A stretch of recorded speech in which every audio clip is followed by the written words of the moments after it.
Our entire education system is a mess. And honestly, it's not even shocking that it's a mess. And that's a problem.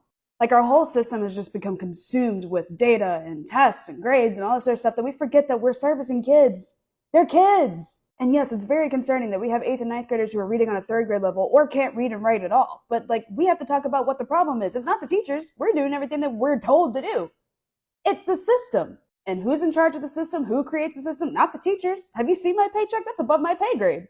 And it's not the school administrators either. We have amazing principals, assistant principals, people who are working in administration within the schools that are doing everything that they can to help the students and to support the teachers as best as they can with what they're given. But if you keep looking up that ladder, at the very top, you'll find a person that hasn't spent a day in the classroom. They have absolutely no clue what to do. So then when they see that all of these kids can't read, all of these kids can't write, and all of our standard test scores are so low, they're like, oh, you know what? They're not doing well on these tests. Let's give them more tests, because that's how that works. It's like seeing a fire in the woods and saying, here, let's grab this torch and add some more fire. That should help it. And while they continue to add more fire to the fire, they decide, oh yeah, let's go ahead and take away some more minutes from recess and add more time for math and literacy. Yeah, because that's just such a bright idea. Yeah, if you want your math and literacy scores to get better, let's just pile on some more math and literacy. I was having this conversation with my coworker the other day, and she totally agreed. She was like, yeah, I don't understand why they're saying that kindergartners are behind. They're 5. They've been alive for 5 years. How are they behind?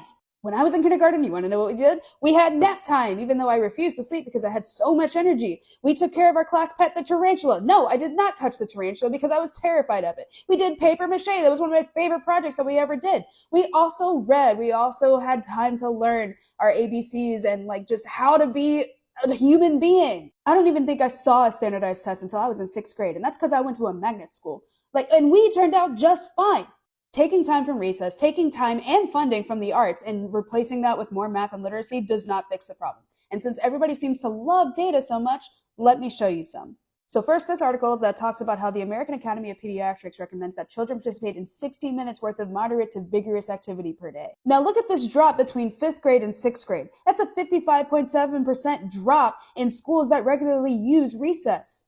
Because let's face it, not only are they cutting recess, they're also cutting lunches too. We have them halving recess with lunch, which is a total of maybe 20 minutes tops, sometimes 25 if they're being lenient, so that way they can go back to their math or literacy class.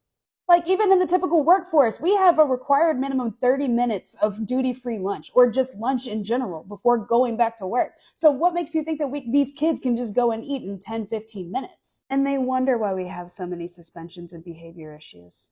And let's also talk about the fact that with the arts programs, the students' social emotional learning is upped by 7.2%. Now, although this particular study didn't find any correlation between arts and upped reading, math, and science scores, they did see that the writing scores were up by 13%. And let's even talk about the fact that the actual professionals, so the principals and the teachers, 98% of them agreed that students benefited from the access to the arts in schools. All of this information is readily available on the internet. So my question to the powers that be is, what are we going to do? Are we going to continue to talk about this, or are we actually going to do something? Because I'm tired of disservicing our students. Or do you care more about lining your pockets?